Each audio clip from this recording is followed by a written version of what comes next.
नमस्ते भैया मित्रों। आज आप सबके बीच पुनः उपस्थित हुआ हूँ और आज कोई कविता की बात नहीं होगी। आज बात होगी दिल्ली की राजनीति पे। और दिल्ली की राजनीति पे बात इसलिए भी ज़रूरी है क्योंकि कई सालों के बाद भाजपा का आगमन दिल्ली में हो चुका है। जिस दिल्ली के अंदर केजरीवाल का एक क्षत्रिय राज चलता था और केजरीवाल संपूर्ण उत्साह के साथ रहते थे, उनको दिल्ली की जनता पे पूरा विश्वास था कि इस बार भी दिल्ली के अंदर उनकी ही सरकार बनेगी। तो दिल्ली वासियों ने उनके इस उत्साह को नीचे कर दिया है, गिरा दिया है। और इस दिल्ली चुनाव के अंदर बहुत सारी चीज़ें देखने को मिली और मैं हाथ जोड़ के क्षमा मांगना चाहता हूँ यूपीएससी के उस शिक्षक महोदय से जो यूपीएससी पढ़ाना छोड़ के दिल्ली के चुनाव में लड़े, हमारे माननीय श्री अवध ओझा जी। नमस्कार। अवध ओझा जी का मानना ये था कि दिल्ली के अंदर जो शिक्षा क्रांति है वो केजरीवाल जी लेके आए और हो सकता है कि उन्होंने बहुत सारे सही काम किए हों, लेकिन दिल्ली की जनता ने इसको एक सिरे से नकार दिया है और दिल्ली की जनता ने केजरीवाल को दिल्ली सरकार से बाहर का रास्ता दिखा दिया है।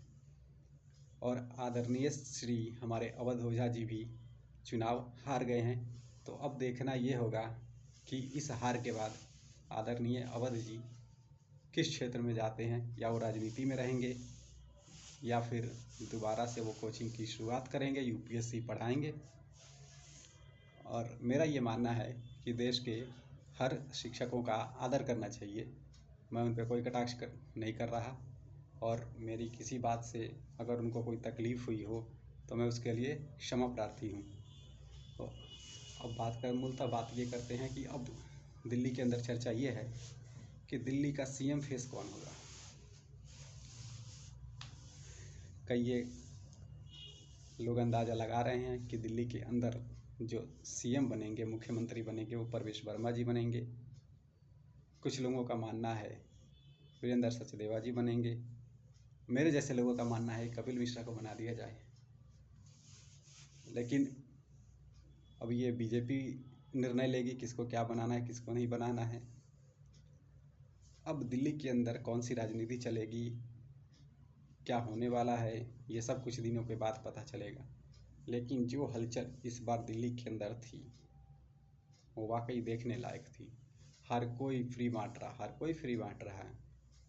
तो दिल्ली की जनता का स्वाभिमान भी जाग गया और दिल्ली की जनता ने सोचा कि नहीं, हमें फ्री की चीज़ें नहीं चाहिए, हमें विकास चाहिए।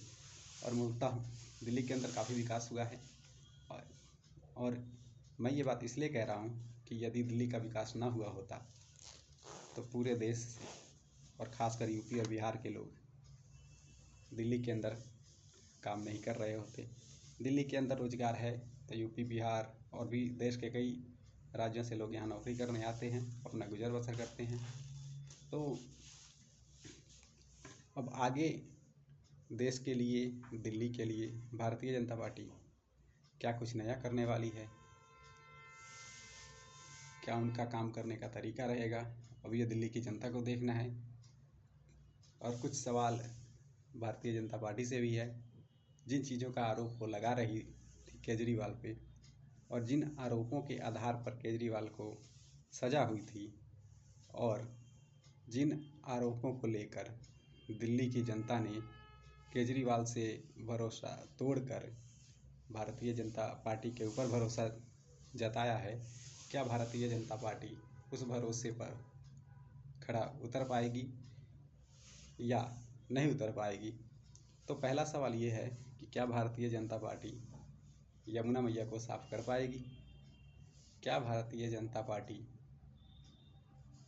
दिल्ली के अंदर शराब पर प्रतिबंध लगाएगी या नहीं लगाएगी, क्या भारतीय जनता पार्टी दिल्ली के अंदर शिक्षा पद्धति पे ज़्यादा प्रखर तरीके से काम कर पाएगी, क्या भारतीय जनता पार्टी बिजली और पानी की जो कई जगहों पे असुविधा है उसको पूरा कर पाएगी। अब ये आने वाला समय ही बताएगा। देखते हैं कि केंद्र में और दिल्ली में डबल इंजन की सरकार तो बन ही गई है। अब इनका आगे का निर्णय क्या रहेगा, इस पर पूरे दिल्ली के लोगों की नज़र है और पूरे देश के लोगों की नज़र है, क्योंकि कुछ दिनों बाद सेम प्रचलन चलेगा। क्योंकि आने वाले कुछ दिनों के बाद, कुछ महीनों के बाद हमारे जन्म निवास, जन्म स्थान, जन्मभूमि, पावन धरा बिहार में यही होने वाला है। क्योंकि दिसंबर में बिहार के अंदर चुनाव होने वाला है और इस चुनाव का परिणाम क्या होगा ये बिहार की जनता तय करेगी कि किसको दिल्ली के सिंहासन पे तो बिठा दिया, अब बिहार के सिंहासन पे किसको बैठाएगी। क्या नीतीश चाचा फिर से बिहार के सीएम बनेंगे, या लालू प्रसाद यादव के परिवार से कोई बनेगा, या फिर भारतीय जनता पार्टी वहाँ भी अपना सरकार बनाने में सफलता हासिल करेगी। ये दिसंबर में के चुनाव के बाद पता चलेगा। तो मेरी आप सबसे ये अपील है और मैं ये कहना चाहता हूँ कि जब भी आप किसी भी पार्टी को अपना वोट दें, सोच समझ के वोट दें। किसी भी फ्री के लालच में, किसी भी फ्री के चक्कर में आकर किसी ऐसे नेता को वोट ना दें जो आपके लिए, आपके परिवार के लिए, आपके परिजनों के लिए, आपके राज्य के लिए, आपके देश के लिए खतरनाक साबित हो। आप किसी भी ऐसे व्यक्ति को वोट ना दें जो अपराध में लिप्त हो, जिस पर कोई केस हो, जो भ्रष्टाचारी हो। आप अपना नेता चुनें जो चरित्रवान हो, चरित्रहीन नहीं, जो आपका विकास करे, अपने परिवार का नहीं, जो आपके दुख दर्द को समझे और आपके साथ हर मोड़ पर खड़ा हो। चुनाव से पहले बातें बहुत होती हैं, वादे बहुत होते हैं, लेकिन चुनाव के बाद ना तो नेता दिखता है, ना नेता का चमचा दिखता है, ना कोई मंत्री दिखता है।